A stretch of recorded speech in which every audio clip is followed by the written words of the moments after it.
Hilde Yoren, bonjour. Le Che est presque devenu votre camarade. Oui, c'est vrai qu'il nous a accompagnés pendant 12 ans, pendant les recherches à la vérité d'une histoire racontée par un vieux Rwandais jardinier le long d'une pelouse un terrain de football. Oui, ça démarre sur un banc. Oui, ça démarre sur un banc avec un témoignage très très très frappant. Voilà. Donc effectivement, il est jardinier, il s'appelle Jérôme, et il va commencer à te raconter son histoire, qui est une histoire extraordinaire. Exactement, je m'ennuyais un tout petit peu sur le banc tout seul. C'était un banc à 3 places. Je me sentais un peu égoïste de voir le vieux être debout, rester debout le long du terrain. Et donc je l'ai invité à s'asseoir à côté de moi. Donc il s'est venu installer à côté de moi. Donc là il y avait deux fesses sur le banc pour 3. Donc ça c'était mieux. Donc il te raconte qu'il accueille le Che Guevara à son arrivée en Afrique en 64. En 65. 65. En 65, oui, donc, mais il avait déjà fait pas mal de guerres et de révolutions un peu partout, au Burundi, bien sûr au Rwanda, parce que c'est un Rwandais. En 59, ça a commencé en 59 avec un meurtre sur son tonton Mutembo au Rwanda. Le jeune, très jeune Jérôme a dit je vais me battre pour mon pays, et donc comme ça a commencé. Il était Kadogo, donc jeune enfant oui, soldat. il a déjà un passé révolutionnaire. Oui, et puis c'est pour ça qu'on lui confie un petit peu de guider Che Guevara exactement. en Afrique. Oui. Donc il a fait quelques combats au Rwanda, Burundi, Tanzanie, et il a atterri au Congo où il a rencontré des Blancs. Il pensait que c'était des Belges, des colons. Qu'il a refusé bien sûr d'aider au début, mais après... Oui, parce qu'il y a le passé colonial de la Belgique. Et oui, il les chassait. C'est des Belges de merde. Hein. Oui, c'était des Belges de merde, il disait. Donc, mais oui, son boulot était justement de chasser les Belges. Et là, tout d'un coup, on lui demandait d'accompagner un Belge, un Blanc. Mais après, il a compris que c'était un révolutionnaire comme lui. Et donc là, il a guidé, même avec passion, avec toute son âme, jusqu'à partir avec lui à Cuba. Voilà. Alors, tu le rencontres sur ce banc, il commence à te raconter un peu son histoire, puis tu vas perdre sa trace. Et c'est là où tu vas intervenir. Oui, je vais passer. Bon, oui. Donc, ce que Hilde raconte, ça se passe vers 2007-2008, je pense. Et puis, Hilde est partie du Rwanda. Elle a perdu les traces de Jérôme. Et en 2014, moi, j'étais au Rwanda, que je connais bien aussi parce que j'ai vécu là-bas de 90 à 94. J'étais de retour au Rwanda pour un projet de livre. Et Hilde était au Burundi à ce moment, mais les frontières sont assez fermées, donc Hilde n'aimait pas trop aller au Rwanda parce qu'au Rwanda tout était trop contrôlé. Donc au moment que moi j'étais au Rwanda, elle profite de l'occasion, elle me téléphone. Dès que je sors de l'avion, ça sonne. Jeroen, est-ce que tu veux me chercher cet homme-là, un certain Jérôme? Et je dis, comment est-ce que je peux trouver ce Jérôme? Il habite à Kigali. Bon, Kigali, c'est une ville de 1 million d'habitants. Facile comme... Oui, mais il faut aller au quartier Nyamirambo. C'est un quartier populaire avec peut-être 2000, 200 000, 300 000 habitants. Bon, c'est simple, tu vas au salon de coiffure. Et tu vas demander pour Jérôme ou tu dis Che Guevara. Et je pense, ah oui, ça c'est facile. Mais j'arrive à Nyamirambo et je trouve 243 salons de coiffure. Donc je me dis, où est-ce que je vais? Et soudain, je vois un salon de coiffure où on a peint un petit Che Guevara sur le mur. Et j'entre là-bas avec mon carnet de croquis. Je commence à dessiner les gens, je parle un peu.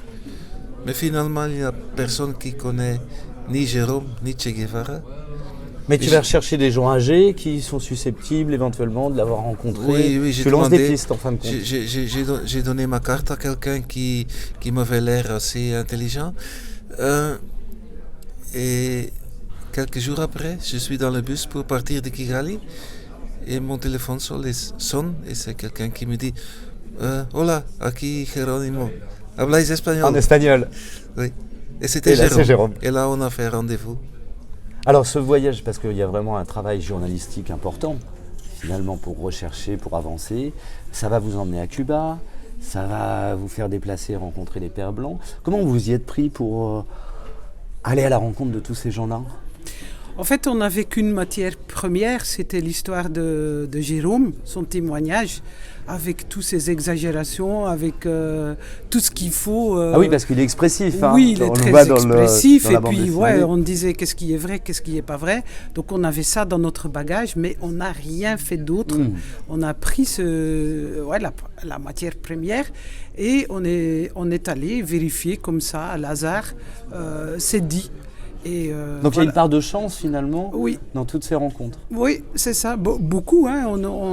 On n'avait rien, on n'avait pas de but, on avait juste son histoire et on a vérifié petit à petit si c'était vrai oui ou non. On a fait des rencontres qui nous ont fait rencontrer d'autres, qui nous ont dévoilé des choses vraies. Et on a fait les recherches vraiment tout à fait par hasard et la méthodologie était comme ça, c'était sans préparation. Alors il vous demande 3 choses. Ouais. De faire un livre, ça c'est fait, parce qu'il a demandé, décédé malheureusement avant la fin du livre. En fait oui, il avait dit aide-moi à ne pas tomber dans les oubliettes. Donc nous au début on l'avait filmé et tout, et on avait dit on va faire un film, un documentaire.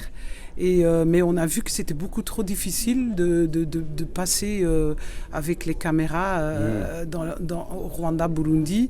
Et il faut des autorisations, il faut mieux préparer. Donc on a dit, tu sais, on va tout faire en crayon et on va passer comme ça. Et on va en faire un livre. Et donc ça, c'était la première promesse, de ne pas tomber dans les oubliettes. C'est fait. Et deuxième promesse, c'était donc qu'on allait l'aider à déposer ses lettres. Voilà, il avait 3 lettres à déposer. Il y avait 3 lettres à déposer, une pour la fille de Che Guevara. Facile. Voilà, facile. Une pour Fidel Castro. Facile aussi. Et la 3e lettre, c'était pour Victor Drek, c'était le commandant, le numéro 1 des camarades de Che Guevara, qui est très très âgé. Donc voilà, ça c'était la 2e promesse. Et la 3e promesse, c'était de retrouver son fils à Cuba. Ou bien, de retrouver son fils qu'il a eu avec sa fiancée, sa femme, il est marié, cubaine. Voilà, parce qu'il va suivre le Che, il l'accompagne en Afrique, il va suivre le Che à Cuba. Il va passer un certain temps, il va passer des diplômes d'ailleurs, il va reprendre des études, il va devenir kiné. Et effectivement, il a un enfant qui naît là-bas, mais il est obligé de repartir après. Il rencontre donc à Cuba une magnifique Olga, une infirmière avec qui il se marie. C'est très spectaculaire aussi ce mariage d'ailleurs. Hein. Mais donc il a un enfant avec elle, avec Olga, qui s'appelle Jean. Et donc il a dû quitter cette famille pour aller faire à nouveau de la révolution en Afrique. Et puis malheureusement, il n'a pas su revenir parce qu'il a refusé la nationalité cubaine. Il voulait rester rwandais. Il voulait rester rwandais, ça c'était tout à fait Jérôme. Il ne voulait pas du tout changer de nationalité, il était très fier d'être rwandais. Et donc, il n'avait pas les papiers pour rentrer et il a dû donc renoncer à la vie avec sa belle Olga et son enfant. Alors encore une chance, il se trouve que la fille du Che Guevara vient en Belgique. C'est ça? Oui, à un certain moment, on était en train de travailler sur notre livre et je lis dans un journal, je ne sais pas où, une grande affiche. Aleida Guevara vient à Bredene, c'est un village près de la mer. Il y a un grand congrès du PTB et on y va, une grande fête.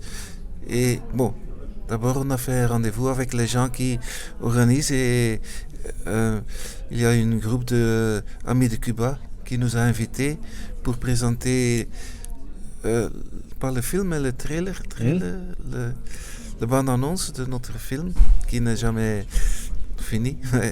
Mais c'est l'occasion de pouvoir lui transmettre la première lettre. Et on pouvait se poser sur le podium. Non, on nous a mis sur le podium. Aleida Guevara, la fille de Che Guevara, était au premier rang. Elle ne savait rien de ce qui allait se passer. C'était une surprise pour elle. Et puis il a commencé à raconter l'histoire de Jérôme et l'histoire de lettres. Et alors Aleida a dit non, c'est pas moi, c'est ma mère. Ma mère s'appelle aussi Aleida. Non, on dit. Dans les lettres, c'est écrit. Oui, parce qu'elle était toute Aleida, petite, bien sûr, la petite fille de Che Guevara. Donc, elle était très émue. Et tout le monde était ému. Tous les amis de Cuba. Parce qu'on avait projeté la lecture de la lettre. Ouais. Donc, elle avait dit au début, elle a dit non, ça ne peut pas être moi, vous vous trompez. Elle était sûre à 100% que c'était une erreur, qu'on disait n'importe quoi.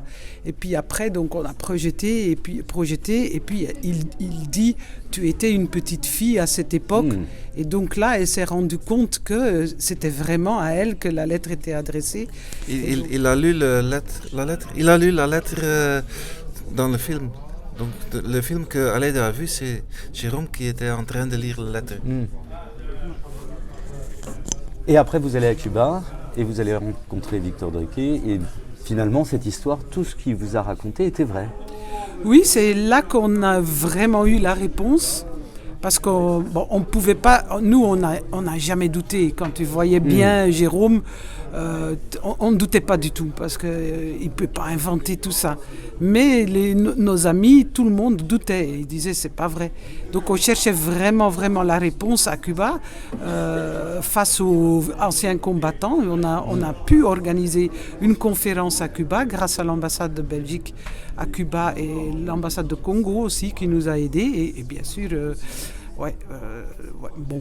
Et donc on a invité les anciens combattants et on a aussi projeté la lettre là où Jérôme il parle.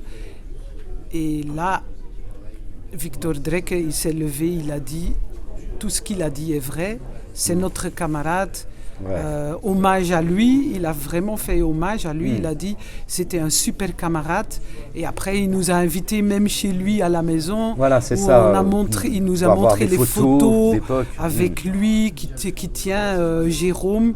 Et puis il disait aussi que à l'époque c'était complètement tabou ce voyage au Congo. Et donc, il est inconnu là-bas. C'est pour vraiment ça rien dire. Dans les livres on ne parle pas beaucoup de Jérôme. Mais quand même, nous, on avait retrouvé 2 traces dans les livres où il parlait et Jérôme nous a aidés et Jérôme. Donc le nom Jérôme revenait et il a affirmé que c'était Jérôme Sebassoni exactement qui était là. Donc là, on avait la preuve, on était très contents qu'on avait fait tous ces voyages. Pas pour rien. Pas pour rien. Oui, parce que s'il faut terminer le livre en mineur, c'était un fabulateur, c'était moins drôle. Et un blanc qui dessine en Afrique, comment la population réagit ? Les gens te regardent, viennent voir ? Oui, bon, d'habitude, j'essaye toujours de me faire invisible. Et ça marche un peu. Souvent, ça marche. Mais... je n'ai pas toujours envie d'être invisible et quand je suis visible, les gens viennent regarder. Ils aiment bien ça. Le pouvoir du dessin, ça marche toujours. Oui, ça marche toujours. Même pas seulement en Afrique, aussi en Europe, quand je dessine. C'est toute une autre façon de communiquer finalement avec les gens. Parce qu'ils viennent te raconter des histoires spontanément. Il ne faut pas poser des questions.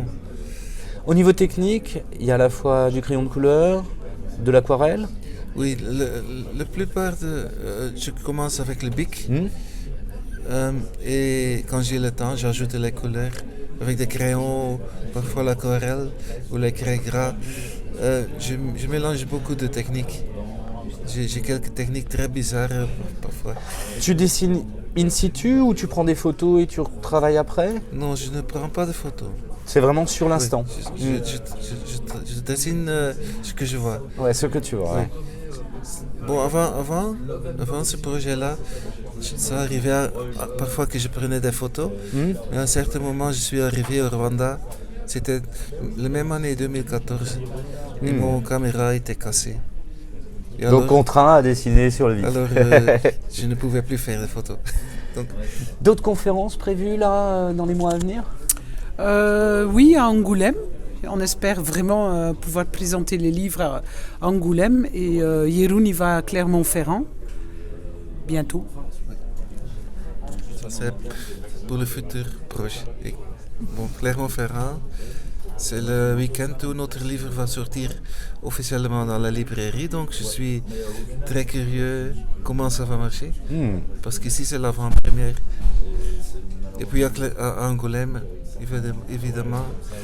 Donc la traduction française vient de sortir à l'œuf, c'est ça, oui. Petite maison d'édition rennaise. D'autres projets, d'autres collaborations ensemble?